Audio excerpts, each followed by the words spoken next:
I want you to imagine the worst thing a father can hear at an airport. Not a flight delay, not a missed connection. I mean the kind of sentence that rearranges every memory you've ever had of your own child. A stranger grabbed my sleeve as I was one step from boarding a plane and said, "Don't get on that flight. If you get on that flight, I don't think you come home." I turned around ready to tell him he had the wrong man. And then I looked past his shoulder and saw my son already walking away from me without once turning back. That was the morning I found out my son had been planning to have me killed. Stay with me. Like the video, subscribe if you haven't, and tell me where you're watching from. I always read every comment. And before we start, a quick note. Some details in this story have been changed and dramatized, but the heart of it is real. Here's how it began. My name is Walter Reese. I'm 65 now, and I live alone in a cabin outside a small town in western Montana, 3 acres of pine and quiet, close enough to the mountains that I can watch the light change on the ridgeline every evening from my porch. Most nights the only sound is wind moving through the trees. It's the kind of silence that took me 2 years to learn how to sit inside without flinching. But 2 years ago, my life didn't look anything like this. Back then I was 63, living in the same 2-story house in Denver that my wife Alina and I bought the year we got married, 1987. White trim, a wraparound porch, a backyard she'd turned into her own private kingdom of roses and tulips. Alina loved that yard the way some people love a person. Every April she'd be out there in her gardening gloves and that ridiculous wide-brimmed hat, kneeling in the dirt like she was tucking a secret into the ground. We had one son, Ethan, born in 1989. Alina used to say he was the best thing the two of us ever built together, and for 30 years I believed that with my whole chest. We'd met at 26 at a fundraiser in Boulder. She was working the registration table, laughing at something a stranger said, and I remember thinking with a kind of stupid, sudden certainty, I need to know that woman. 3 months later we were engaged. A year after that, married. She became the person I told everything to, the good news, the bad nights, the fear I never said out loud to anyone else. She made every room feel like it belonged to somebody. Then in October of 2021 she was gone. Breast cancer, the aggressive kind, the kind that outruns the treatment. We spent almost $80,000 trying to buy her more time, chemo, radiation, experimental protocols insurance wouldn't touch. I'd have spent every dollar I had for one more year with her. One more month. One more morning. It wasn't enough. She was 61. In her last week I brought her home, rented a hospital bed, put it by the window so the light could still reach her. Her sister flew in from Arizona. Ethan came almost every day. I remember one afternoon, the curtains gold with late light. Alina took his hand and made him promise right there, weak as she was, take care of your father when I'm gone. His voice cracked when he said it back to her. I promise, Mom, I promise. 3 days later she was gone, and that promise was the last real thing she ever heard him say. After that the house stopped being a home and became something closer to a museum. Her glasses still sat on the coffee table. Her cardigan still hung on the kitchen chair. I couldn't throw any of it away, it felt like erasing her twice. So I kept living inside the museum. Grocery store on Tuesdays, lawn on Saturdays, tulips every spring, even though every bloom felt like a small, precise wound. Ethan visited most Sundays, sometimes with his wife Vanessa. He was 34 then, a financial advisor downtown, sharp suits, a condo with a skyline view, the kind of son most fathers would call themselves lucky to have. Vanessa was 31, a marketing director at some fast-growing tech company, polished the way people are polished when they've decided that's a survival skill. They'd sit in my living room, ask how I was holding up, tell me I should get out more, see people, try something new. I believed every word of it. I believed my son was keeping the promise he made his dying mother. I believed I was one of the lucky ones, still had family, still had somebody checking in. I had no idea how wrong I was about to be proven. It started on an ordinary Tuesday in early April, about a week before the morning that would end up splitting my life into a before and an after. Ethan called and asked if he and Vanessa could come for dinner. Of course I said yes. Truth is, most days that house felt too big for one man and his ghosts, and any noise besides my own footsteps was a relief. They showed up a little after 7. I'd made a leaner's pot roast, one of the few recipes I'd actually learned to cook right after she was gone, and the smell of it filled the kitchen the way it used to on Sunday afternoons. Ethan said it tasted just like his mother's. Vanessa smiled and told me I should cook more often. After we cleared the plates, Ethan reached into his jacket and slid a blue envelope across the table toward me without much ceremony. "We wanted to give you something, Dad." Inside were 3 business-class boarding passes. Denver to Phnom Penh, Cambodia. Departure April 15th. Return the 22nd. I just stared at them. My hands started shaking before my brain caught up to why. "We're all going," Ethan said, and there was real warmth in his voice, or something that sounded exactly like it. "The 3 of us. A family trip." Vanessa pulled out a glossy hotel confirmation, 2 rooms booked side by side at a 5-star place in the city center. "We thought it was time you got away," Ethan said, quieter now, his hand resting on top of mine. "Mom always talked about Southeast Asia, remember?" Of course I remembered. Eleanor used to sit at that same table with a stack of travel magazines, folding down corners on photos of Angkor Wat at sunrise, floating markets, gold temples rising out of green jungle, always saying the same thing. "Someday, George, someday we'll go." Someday never came for her. And now I was sitting in her kitchen holding tickets to the place she dreamed about for 20 years. And for the first time since she died, I felt something in my chest I hadn't let myself feel in 18 months. Hoping. Vanessa reached over and squeezed my hand hard enough that I noticed it. "You deserve this," she said, looking dead into my eyes. "After everything." I cried right there at the table, didn't even try to hide it. Ethan came around and put his arms around my shoulders. "We're going to take care of you, Dad," he said. "I promise." God help me, I believed him completely. The week before the flight, I threw myself into getting ready the way you throw yourself into anything when it's the first good thing that's happened to you in over a year. Cargo pants, a wide-brimmed hat, a travel backpack, a money belt for my passport. The kid at the outdoor store lit up when I told her where I was headed. "You're going to love it," she said. I hope to God she was right.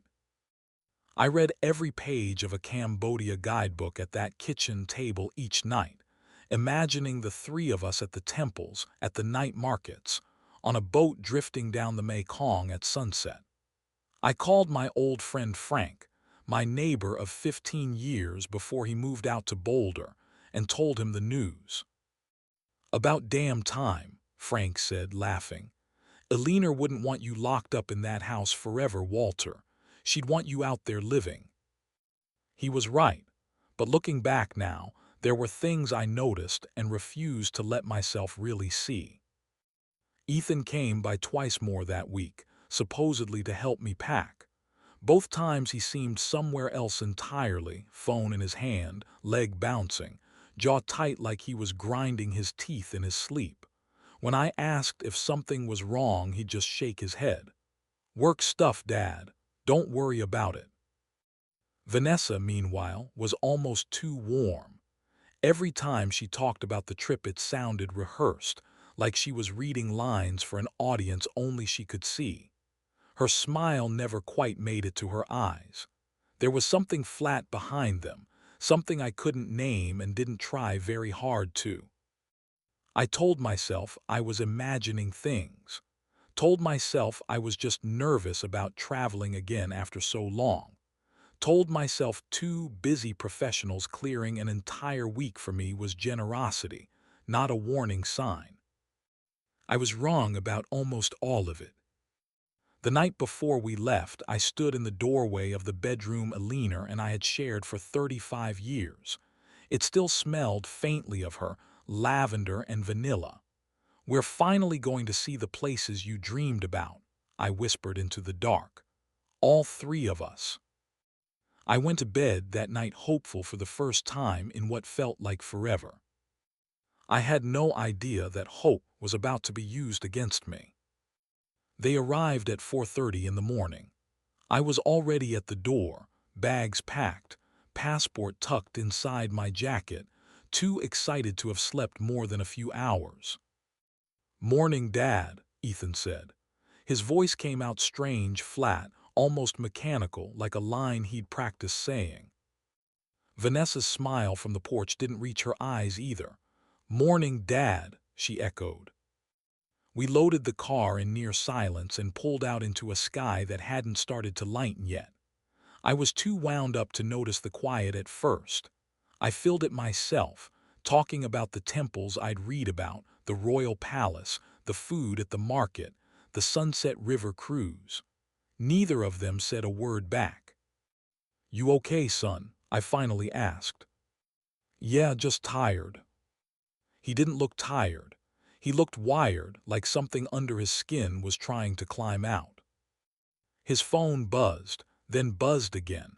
He glanced at it, jaw tightening, and didn't answer. From the back seat, Vanessa leaned forward. "Ethan." Just his name, low and controlled.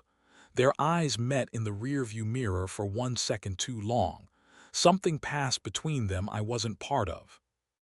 She reached forward, took the phone from the cup holder, read the message, typed something back with her thumb, and set it down without a word. "Work?" I asked. "Yeah, last-minute stuff." At 5 in the morning.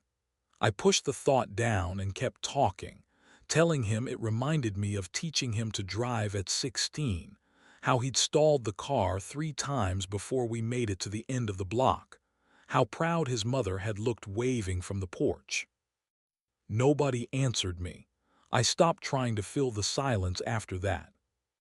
By the time we reached the terminal, the sky had gone the color of a bruise healing, pale gray streaked with the first hint of blue.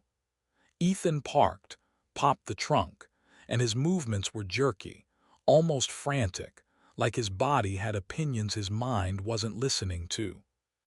We checked in. His hands shook so badly at the counter his license rattled against the desk when he set it down. At security, they walked ahead of me without waiting, and when I caught up and asked if everything was okay, Ethan wouldn't look at me. "Yeah, gate's this way." We reached the gate around 6:45. I sat down, watching the departure board with a flutter of excitement I didn't yet understand was about to be the last easy feeling I'd have for a long time. Ethan paced, checked his phone, checked it again. Vanessa sat beside me, spine straight, hands folded too neatly in her lap, staring at nothing. "Everything okay?" I asked her. Something flickered across her face, there and gone in under a second. "Yes, Dad, just tired." At 7:10, boarding began. I stood, reached for my bag, said, "All right, let's go." And that's when everything I thought I understood about my family came apart, in about 90 seconds. Ethan stopped pacing, turned to face me. All the color had drained out of him, his eyes red-rimmed like he hadn't slept in days.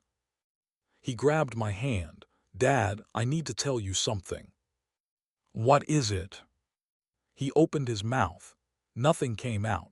His eyes slid sideways to Vanessa, who stood and put a hand on his shoulder, steady as concrete. "We can't go," he finally said, barely above a whisper. "What?" Something came up at both our jobs, Vanessa said, calm and even, like she was reading off a script she'd rehearsed in the shower. Emergencies. We have to go back right now. That's insane, I said, my voice rising without my permission. We've been planning this for weeks. What kind of emergency, Ethan? Talk to me. Please just go, he said. Enjoy the trip. We'll explain everything later. Explain what? People nearby were turning their heads now. He wouldn't meet my eyes. His hands were shaking at his sides. Then, without warning, he stepped into me and wrapped both arms around me, but it wasn't a normal hug. It was desperate. I could feel him trembling like something electric was running through him. He leaned into my ear. I love you, Dad, he whispered, voice breaking. I'm so sorry, I'm so sorry. Before I could say a single word back, Vanessa grabbed his arm. Ethan, we have to go now. He let go of me. His eyes were wet. She was already pulling him toward the exit. Ethan, wait. They didn't stop. They didn't look back. Within seconds they were gone, swallowed into the terminal, and I was standing alone at the gate with a boarding pass in one shaking hand, completely unable to make sense of what had just happened. Final boarding call for business class passengers. I looked down at seat 3A, the trip I'd spent a week dreaming about, and for the first time I didn't want to get on that plane. But the tickets were non-refundable, the hotel already paid for, and my son had practically begged me to go without him. Maybe it really was some kind of emergency. Maybe he'd explain when I got home. I took a breath and walked toward the gate agent. I handed over my pass. She scanned it. Have a wonderful flight. I took one step toward the jet bridge, and a hand closed around my shoulder from behind. I turned around to find a man somewhere in his 50s, gray threading through his hair, a face weathered like he'd spent a life outdoors.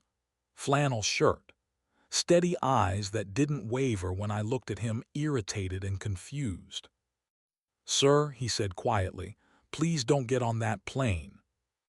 Excuse me, who are you? My name is Raymond. I need 5 minutes. If you still want to board after that, I won't stop you, but you deserve to hear this first. Every instinct told me to walk away, but something in the steadiness of his voice made my feet stay planted. 5 minutes, I said. He led me to a quiet corner of a coffee shop in the concourse, away from the line. Up close he looked exhausted, but his eyes were sharp. I'm flying to Seattle this morning, he said. I was sitting at my gate about 30 minutes ago when a man and a woman sat down a few seats away. Young, mid-30s. My stomach dropped an inch. What did they look like? Tall guy, dark hair, blue jacket. Woman next to him, polished black coat, hair pulled back. Ethan and Vanessa. He made a call, Raymond continued. Tried to keep his voice down, but I was close enough. He said, he's about to board the plane. I don't think I can do this. There was a pause, like someone was talking back to him. Then he said, Raymond's voice dropped lower. Central Market, day 3, make it look like a robbery. The room tilted. I gripped the edge of the table. That's not, you must have misheard him. I didn't mishear, Raymond said, gentle but unmoving. And the woman next to him wasn't on the phone, but she said something too. Sounded like, it's already done. We can't stop it now. He paused. Then she stood up, grabbed his arm, and pulled him to his feet.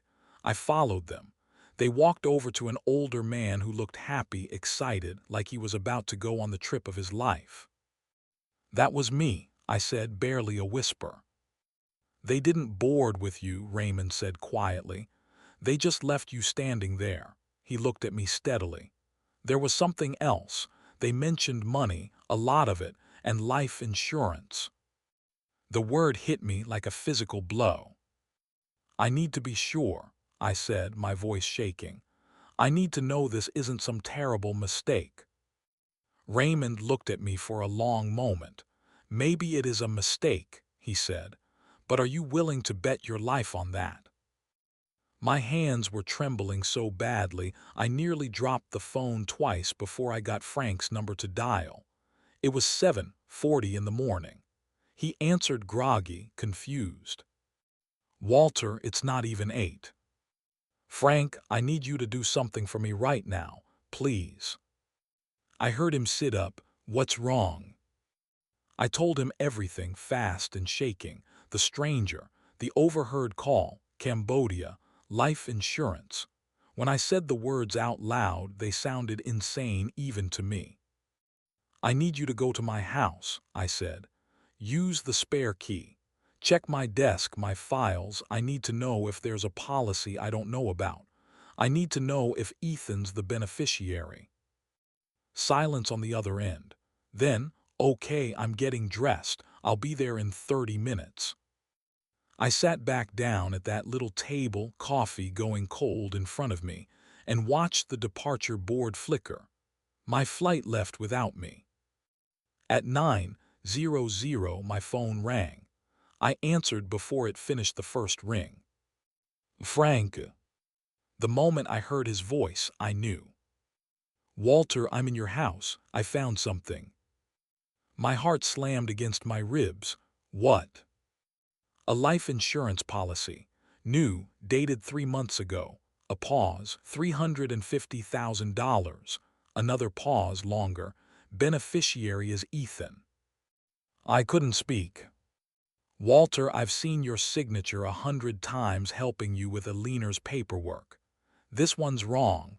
Too clean, too even. It's practiced. I think it's forged."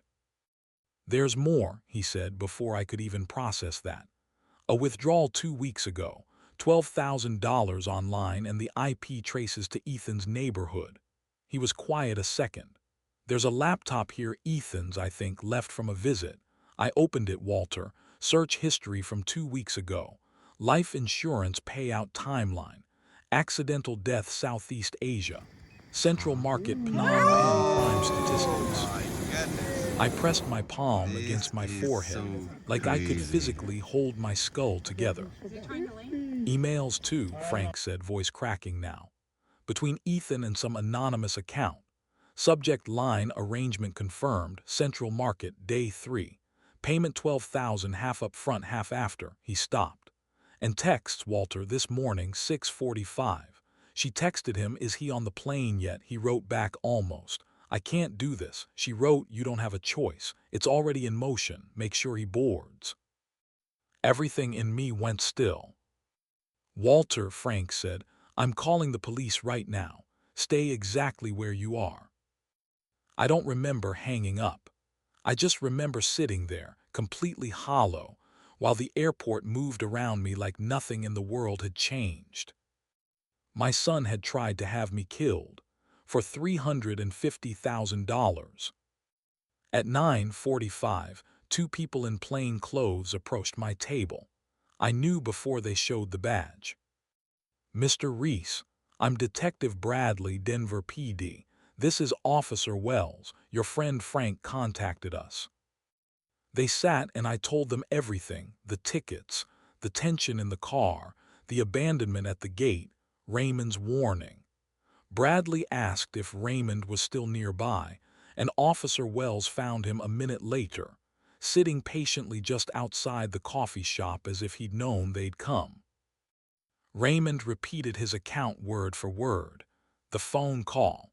The phrase that still made my blood run cold. The two of them walking away and leaving me at the gate. "We need everything you can give us on your son and his wife," Bradley said. "Names, addresses, employers."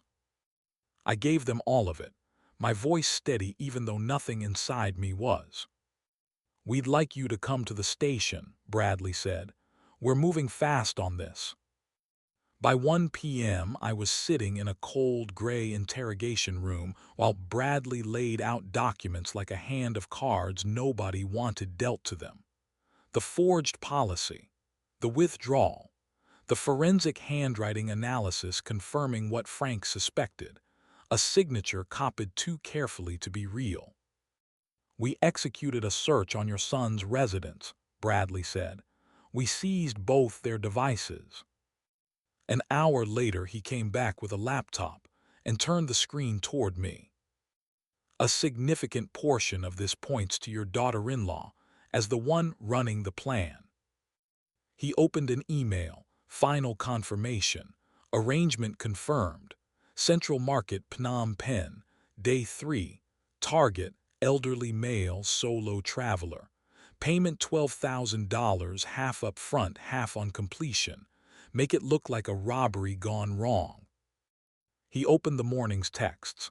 6:45, "Is he on the plane yet?" 6:47, "Almost. I can't do this." 6:48, "You don't have a choice, it's already in motion. Make sure he boards." 6:50, "I can't. He's my father." 6:51, "He's worth $350,000 and we're out of time. If he doesn't get on that plane, we lose everything." I stared at the screen until the words blurred. Then Bradley opened another folder, and the floor dropped out from under me a second time. Vanessa's email account. Months of correspondence with a man named Preston Walsh, a tech CEO from Boulder, wealthy, divorced, no children. Messages that made it clear this wasn't just fraud. It was an affair. I hate lying to him, but it's the only way. Once this is finished, we start over. Just you and me. It's happening today. He's on his way to the airport. And then flight confirmations. 2 tickets, Denver to Nassau, departing the next morning. Passengers, Vanessa, Reese, and Preston Walsh. She wasn't planning to run off with the money and my son. She was planning to run off with the money and leave my son behind to answer for it. "Financial records show your son's accumulated significant debt," Bradley said quietly. "Gambling, approximately $425,000. We believe your daughter-in-law used that debt as leverage, convinced him this was the only way out, while planning to disappear with someone else the moment it was done." I sat there with my hands pressed flat against the cold table, trying to hold myself together while 2 decades of family photographs rearranged themselves into something unrecognizable in my mind. They found Ethan that afternoon hiding at a friend's house across town. When police knocked, he ran out the back door across the yard toward the fence. Officer Wells caught him before he made it. He didn't fight.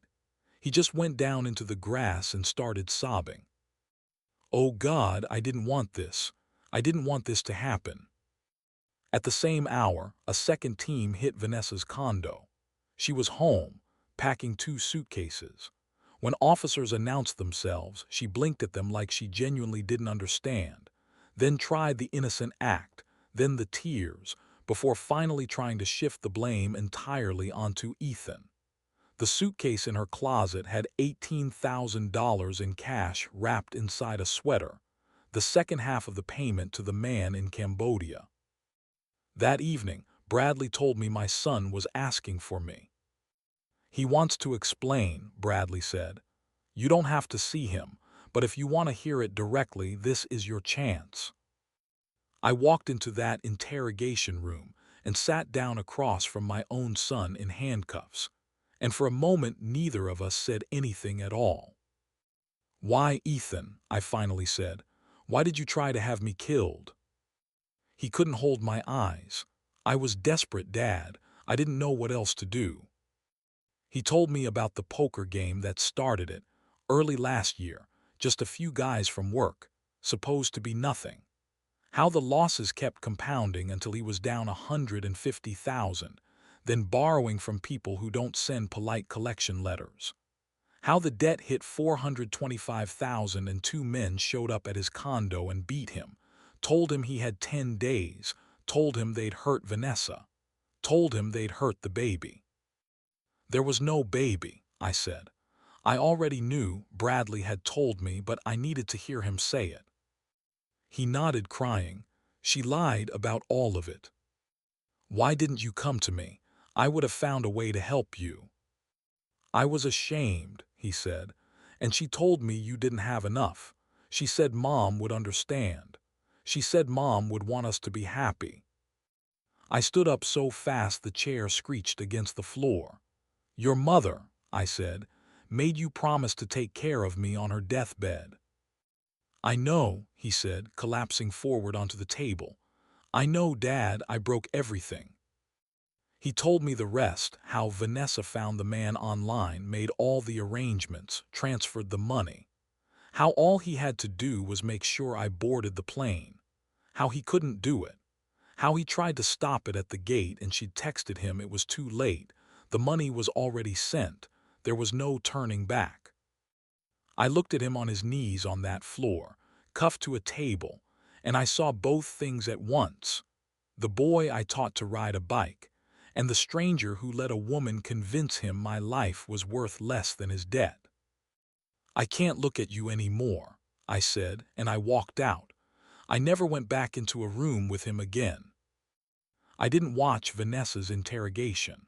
I couldn't. Officer Wells sat with me in silence instead while I stared at the one-way glass from the next room over and listened. Bradley laid out the evidence.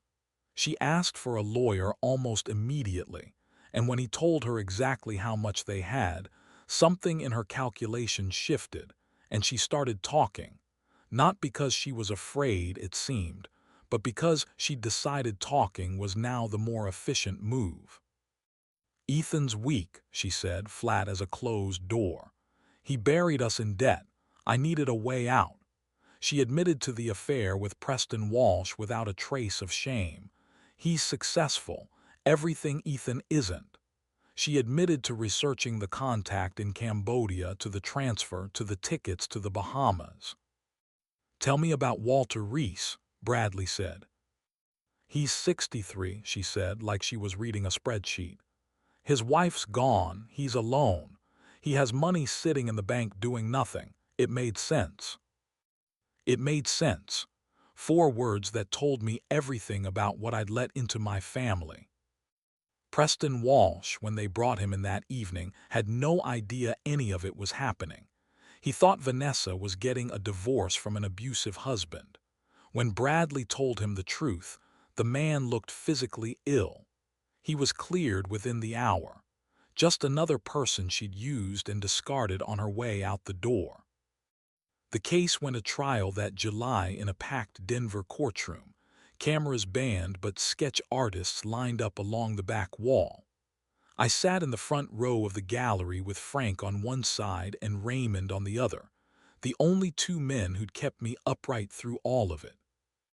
I watched the forged signature get dissected by a handwriting expert on a projector screen. I watched an Interpol liaison confirm by video link that a man in Phnom Penh had been arrested. He'd confessed to receiving the deposit and confirmed he'd been waiting at Central Market on day 3 for a target matching my description. I watched Raymond take the stand and tell the jury, in a voice that cracked at the end, that he'd lost his own son 10 years earlier in a car accident, and that when he heard Ethan on that phone call, he thought about what it would have meant if someone had been there to stop it for his boy. "I couldn't let another father lose his life," he said, "not when I had the power to stop it." I watched Ethan break down on the stand, admitting everything: the debt, the threats, the lie about the baby, how Vanessa had used his shame to march him towards something he says he never wanted. I watched Vanessa testify with no tears at all, insisting Ethan had known exactly what he was signing. And on a Tuesday afternoon, I took the stand myself. "Mr. Reese," the prosecutor asked, "if you had boarded that plane, do you believe you would be alive today?" I looked past her, at my son, slumped and weeping at the defense table. "No," I said. "I believe they intended for me to be killed at that market and made to look like a robbery so they could collect the insurance money." The courtroom went dead silent. The jury deliberated late into the night and came back the following Tuesday. Vanessa was found guilty on every count: conspiracy, Wire fraud, forgery, solicitation. 15 years, no parole. She didn't flinch when the judge read it. She stared straight ahead like the words belonged to someone else. Ethan was found guilty of conspiracy and fraud. The judge acknowledged his cooperation, his remorse, 12 years, parole possible after 8 with good behavior. When they read it, his knees gave out and his lawyer had to catch him. He turned to me, tears streaming. "Dad, I know you can't forgive me, but I need you to know I'm sorry." I didn't say anything. I stood up and walked out of that courtroom, and I didn't look back. 6 months later, in February, I made myself visit him one last time at the correctional facility an hour outside Denver. He'd lost 20 pounds. His hair had gone gray at 34. "I didn't think you'd come," he said. "I almost didn't." "I broke my promise to Mom," he said. "I broke everything." "Yes," I said, "you did."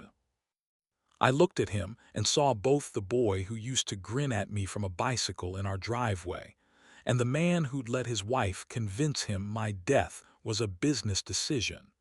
The boy was gone. The man across from me was someone I didn't recognize anymore. "I can't come back here, Ethan," I told him. "This is goodbye." He nodded, crying quietly. "I hope you find peace, Dad." I stood to leave. He said one more thing to my back before the door buzzed shut behind me. "Thank you for giving me life. I'm sorry I tried to take yours." I never went back. I sold the house in Denver a year after the trial. Too many ghosts in those walls, Eleanor's roses, Ethan's childhood bedroom, the kitchen table where 3 of us used to sit as a family that, I now understood, had partly been a performance.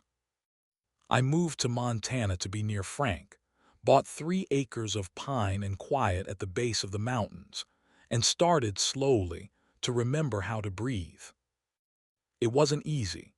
Some nights I still woke up gasping, hearing Ethan's voice in that interrogation room, or Eleanor's, asking me why I hadn't protected our son from himself. I started seeing a therapist. I joined a support group in town, people who'd been betrayed by the family they trusted most. Listening to their stories, I realized my pain wasn't a private curse. It was just a version of something that happens to more people than any of us like to admit. Raymond flew out twice a year. We fished the river, hiked the trails, sat on my porch until the stars came out. He became one of the closest friends I have left in this world, a man who saved my life for no reason except that it was the right thing to do. I started traveling again, the places Eleanor always wanted to see. New Zealand, Iceland, standing under the northern lights while the sky turned green and violet above me. I carried her with me, in a strange way, to every one of them. I'm 65 now, sitting on my porch with a cup of coffee going cold in my hand, watching morning light spread across a valley that has nothing to do with the life I used to live. People ask if I've forgiven my son. Honestly, I don't know. I still love him, he's still my son, and some part of a father never stops being a father. But I also can't forget standing at that gate with a boarding pass in my hand, one step from a plane that would have ended my life. Some wounds don't close all the way. They scar over, and you learn to carry the shape of them. Here's what I know for certain. The people closest to you are the only ones who know exactly where to cut. That's what makes betrayal by family different from every other kind of pain. They don't have to guess where it hurts. But I also know that a total stranger heard something wrong in an airport that morning and chose to get involved instead of minding his own business. Raymond didn't know me. He had nothing to gain. He acted because it was right, and that single decision saved my life. For every person capable of that kind of cruelty, there's someone else capable of that kind of courage. I try to remember that on the hard days. And I know this, that morning in the car, Every instinct in me was screaming that something was wrong. My son's hands shaking on the wheel, his refusal to look at me, the coldness in his wife's eyes. I felt every one of those signals, and I talked myself out of every one of them because I trusted the people sending them. Don't do what I did. If something feels wrong, even especially with someone you love, don't explain it away. Ask the question. Say the uncomfortable thing. Step back if you need to. It might be nothing, but it might be everything. And if you're ever the one who notices something wrong happening to someone else, a stranger, a coworker, anyone, say something. Be the person who gets involved. You may never know whose life you saved by doing it. I think about Alina every single day. I know what happened would have broken her heart, but I also believe she'd be proud that I survived it, that I testified, that I told the truth even when it cost me everything I had left of my son, that I chose to keep living instead of letting what happened hollow me out completely. That's the whole story.